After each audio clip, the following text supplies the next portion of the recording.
All right, so we're back for another deep dive. Yeah. And today we're going to be tackling something near and dear to a lot of people's hearts and wallets. Oh, yes. Pokemon cards. It can be very pricey. Yeah, and it's something I know you are very deep into this. Oh, yeah. We've got a whole stack of forum discussions, Oh, cool. video transcripts, Wow. all sorts of really juicy stuff that you have put together. Fantastic. So I'm excited to kind of dive into this with you and figure out what is going on. Yeah, let's see if we can find some trends. Yeah, exactly. So when we're looking at the overall Pokemon card market right now, there's a lot of talk about new sets coming out, like Team Rocket's Mewtwo X Box. Yeah. The glory of Team Rocket, which people seem really excited about, especially this Blaziken and Annihilape. Those are going to be very hot. Yeah, but then you look at the pre-order prices for Destined Rivals, and I am seeing numbers like $374. Wow. $440. For pre-orders. For pre-orders. That is wild. I mean, is this normal?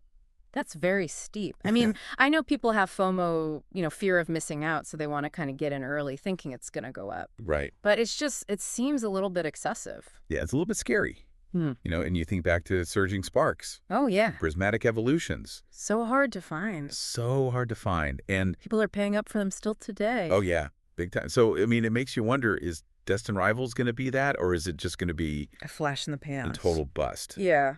Now, there is some good news, though, for folks who missed out on Prismatic Evolutions and the ever so popular 151. I love that set. GameStop in May, supposedly, is restocking. Wow. How big of a deal is this? I mean, is it really going to change anything, or? It might. Any extra supply is good supply. It might just be a little blip, a little bit of relief for people who missed it. But, demand is so high for 151. Right. It's nostalgic. It's huge. And people love those old Pokemon. For sure. So maybe drop in the bucket. Yeah. Maybe not the biggest deal, but, still something to look forward to. Definitely. Now let's talk Journey Together. Okay. This set is causing a lot of buzz. I've heard good things about this one. Oh, yeah. Good pull rates. People are saying 13, 14 hits per box. Really? But the price is what's really catching my eye. Okay. 3 months ago, these booster packs were going for $342. Recently, I've seen them as high as $555. What a jump. That's over a 50% increase. It is 50%. I mean, what is fueling this? I think a lot of it is that scarcity, People hear about those good pull rates and they can't find the packs anywhere. Right. And, people start speculating. Yeah, they see that price going up. Yeah, and they want to get in on that action. Right, FOMO all over again. Right, but exactly. the big question is, are they going to reprint Journey Together? Well, that's what everybody wants to know, right? The rumor is enhanced booster boxes might be coming. Okay. If we get a big reprint, we could see a massive price drop. I mean, even below MSRP. Oh, no. I saw this one scalper on eBay. They had a bundle of Journey Together stuff they were trying to sell for like $2,500. Oh. And then like a day later, I saw it down to like $1,700. Oh, my goodness. So they're getting nervous. They're seeing the writing on the wall. Exactly. That's crazy. Yeah, it's a risky game. It really is. Yeah. So it seems like, buying into the hype can be dangerous. Very dangerous. Now, speaking of risky, let's talk about grading. Oh, yeah. Specifically, PSA. PSA. Your sources are full of discussions about fake slabs. Oh, no. And it's getting harder and harder to tell the real from the fake. Oh, really? Apparently, there's even been changes to the font and the markings on the slabs, like the 2-1 now has become like a 1T.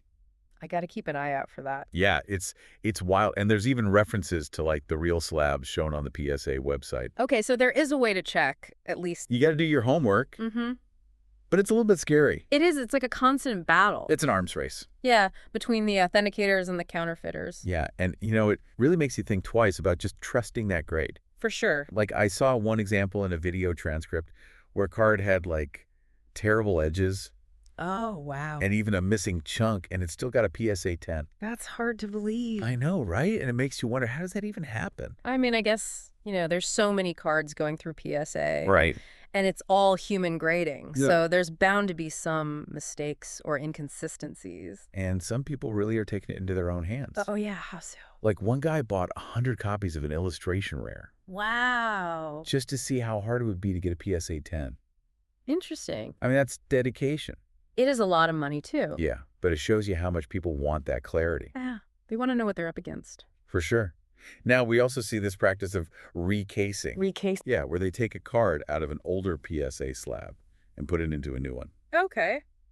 And this can get a little shady. Oh, how so? Well, there was this one example with a PSA recased Charizard that had this plastic film over it, so you couldn't really see if there was any whitening from the old slab. So they're hiding the flaws. Yeah, and then there's the worry about trimmed cards still getting graded.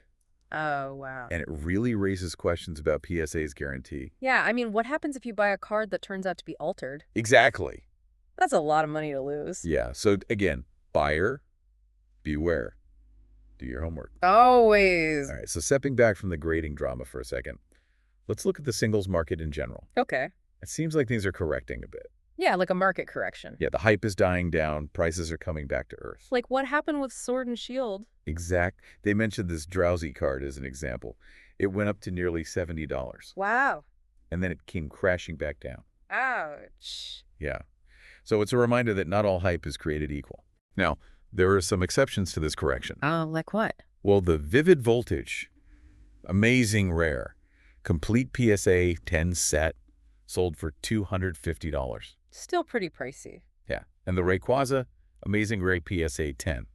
Its price actually increased from $26 back in August 2024 to around $50 now. So some cards are holding strong. Yeah, certain sets. And those rare cards, they seem to be weathering the storm. Especially the iconic Pokemon. Right. And it makes sense, when sealed product is hard to find and expensive, people turn to singles. You got to complete those sets. Right. And they want to get those grades. Yeah. So it kind of creates this balance in the market. It's a supply and demand thing. Exactly. Now, speaking of sealed product, yes, they mentioned collector boxes of tar here. I think they're talking about a Magic the Gathering set. Okay. But the principle is the same. Okay. These boxes are going for $400 to $600. Wow. And there's no reprint planned. So they're rare. Yeah. And it just shows how scarcity drives price. Big time. I mean, are there any Pokemon sets that are kind of like that? Oh, yeah, for sure. Like Skyridge. Okay. Or those old Japanese exclusive sets. Got it. Once they're gone, they're gone. Yeah, and the prices just keep going up. Especially with that nostalgia factor. Right. It makes you wonder, though, like, what do people prefer? What do you mean? Do you go for the cheaper box where maybe the best you can pull is like $25 worth of cards? Okay. Or do you drop $350 on a box where you could potentially pull a $1,000 card? Oh, that's a tough one. Right. It's risk versus reward. It really depends on the collector. Some people just love the thrill of the chase. Oh, yeah. Just ripping open packs. Yeah. Others are in it for the big score. High rollers. Exactly. Now, let's talk about supply chain and reprints. Okay. Because this is where things get a little murky. Always. So apparently GameStop is getting Pokemon shipments every week. Well, but they're not saying if they're paying higher prices for those restocks. And we're seeing these kind of random restocks of 151 and Blooming Waters at different stores. It's all over the place. Yeah. It's like, are they holding stock? Right. Are they trying to control the market? It's possible. Or are they actually facing higher costs? We might not know for sure. Yeah, it's a bit of a mystery. Now, trainer toolkits? Yes. They're getting restocked, okay, but not reprinted. that's an important distinction. Yeah, restock means they're just moving existing inventory around. Right. Free print means they're actually making more. Which could lower prices. Right. So for trainer toolkits, it seems like what's out there is what's out there. For now. Yeah, now the Scarlet and Violet base set. Yeah. This is wild. What happened? Booster packs went from $342 to $555 in just 3 months. 50%. That's insane. That is a lot. What's driving that? I don't know. Maybe they printed less than they thought they would? Okay. I mean, it's just speculation. Right. People buying up stock. Hoping to cash in later. Yeah, it's a tough market to predict. For sure. Now, the big question on everyone's mind is Journey Together reprints. That's the million-dollar question. Yeah. Are they going to do it? Well, the word on the street is enhanced booster boxes Okay. and a big print run. Oh, boy. All those scalpers who stocked up are going to be sweating bullets Yeah, they could lose a lot of money. if the price drops. Yeah, it's a gamble. It always is. Now, looking ahead, Destined Rivals is supposed to have about 10% more booster availability than Journey Together. Okay. And the set after that, even more. So they're ramping up production. Yeah, seems like they're trying to meet the demand. It's about time. Yeah, but is it too much? I mean, could they overprint? Right? What happens if the market gets flooded? That's the risk. Yeah, it's a delicate balance. It is. Now, the 151 reprint situation. Still waiting on that. I know everyone's waiting. Yeah. But someone in the forums made an interesting point. They said if we don't see more 151 by the end of the year, Yeah. the prices might not drop that much. Really? Yeah. And they brought up Cosmic Eclipse and Hidden Fates, Okay. which were considered overprinted. Right. But they've held their value pretty well. They're great sets. Yeah, so maybe print run isn't the only factor. Not exactly. It's the quality of the set, the Pokemon, You got that the artwork, nostalgia. all of it. Yeah. It's got to have that staying power.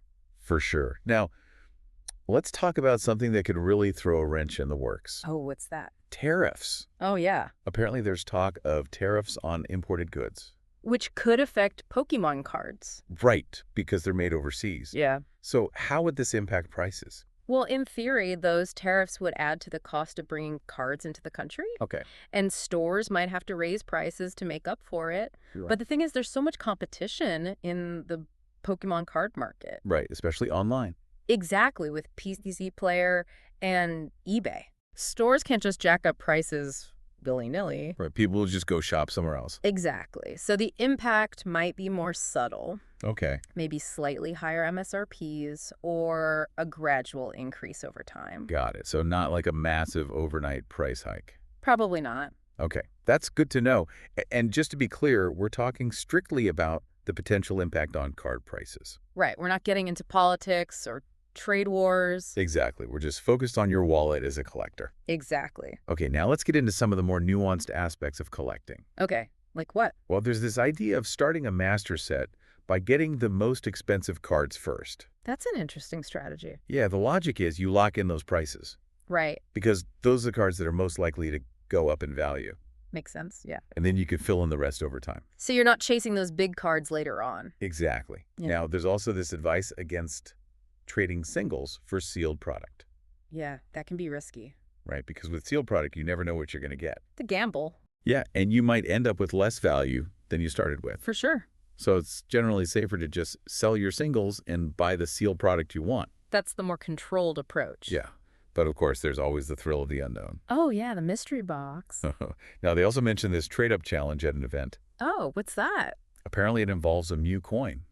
Cool. Yeah, it's like this fun little game where collectors can trade with each other. That sounds like a good time. Yeah, it's cool to see people interacting and having fun with the hobby. Yeah, definitely. Now, unfortunately, not everything is sunshine and rainbows in the Pokemon community. Oh, no. What's going on?